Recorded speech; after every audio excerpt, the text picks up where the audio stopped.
Puducherry union பிரதேசம் காரைக்காலில் வரும் 14ஆம் தேதி நடைபெறவுள்ள மாநாட்டில் கலந்து கொள்ள மத்திய உள்துறை அமைச்சர் அமித்ஷா வருகை தரவுள்ளார்.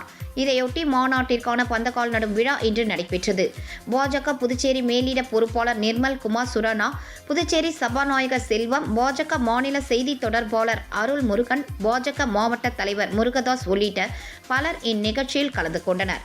முன்னதாக செய்தியாளர்களிடம் பேசிய நிர்மல் குமார் சுரானா, புதுச்சேரி முதல்வர் ரங்கசாமி தலைமையில் கடந்த 5 ஆண்டு கால தேசிய ஜனநாயக கூட்டணி ஆட்சியில் அறிவித்த மக்கள் நலத்திட்ட அனைத்தும் நிறைவேற்றியுள்ளதால் மக்கள் மீண்டும் தேசிய ஜனநாயக கூட்டணி ஆட்சி அமைவதற்கு வாக்களிக்க தயாராக உள்ளனர் எனவும், காரைக்கால் மாவட்டத்தில் இம்முறை 5 தொகுதிகளிலும் தேசிய ஜனநாயக கூட்டணி வெற்றி பெறும் என நம்பிக்கை தெரிவித்தார்.